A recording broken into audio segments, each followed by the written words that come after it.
estamos aquí una vez más con Ignacio Baixauli, miembro de Abadbit. En esta ocasión nos va a hablar qué es el Real Valencià. Ignacio, què és el Real Valencià? Pa tu. Bueno, el Real Valencià, si vols que parlem valencià, no? Aprofitem que estem parlant d'una criptomoneda, en aquest cas valenciana. No?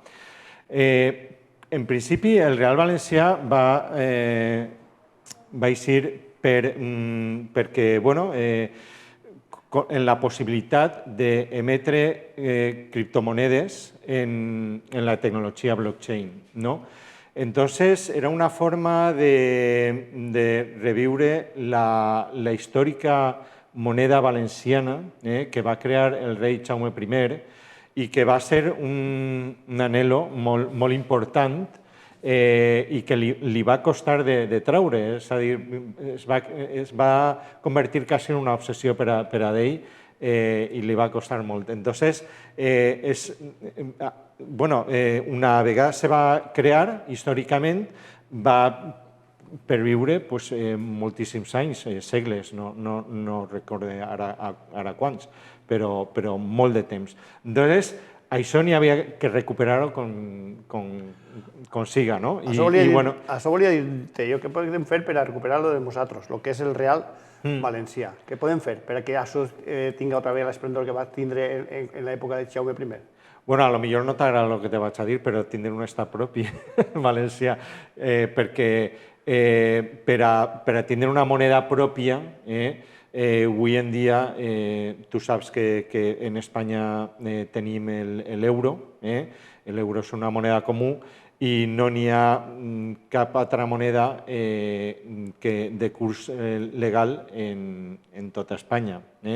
En Irlanda n'hi ha algunes monedes locals, o sigui, sí que se poden crear monedes locals, no tindria el valor estricte de moneda, però jo crec que és algo que els valencians haurien de fer valdre i utilitzar d'alguna forma. I entonces, bueno, ara està en una transició perquè el primer projecte sí que era de fer una moneda que servira per als comerços i demés, però les experiències que se tenen en altres comunitats, inclús en Catalunya, que són tan independentistes i demés, no els ha funcionat, els 3 o 4 projectes que han fet, i entonces intentar que el Real Valencià es convertisca en una moneda de curs legal que els valencians utilitzem entre nosaltres seria una meravella, però és molt difícil.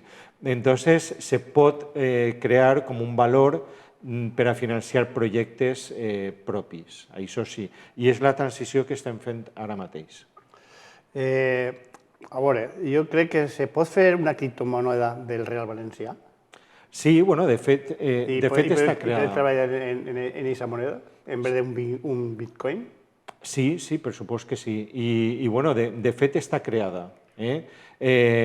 Lo que passa és que ja se va fer l'intent d'involucrar a gent per a, com te diria jo, comerços i demés.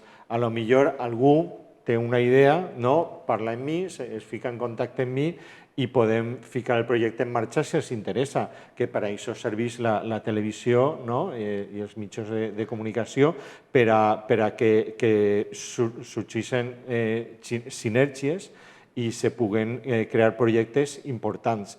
Entonces, a lo millor a mi me falten coneixements per a, no sé, difondre una idea com aquesta per a que la gent l'adapte massivament. Però com a concepte jo ja ho he creat i bueno, ahí està. A veure com se pot potenciar aquest projecte, que jo crec que és molt bonic i més que segons ja va estar creat abans, seria molt interessant tindre la nostra pròpia moneda i això també ens donaria molt cos com a valencià.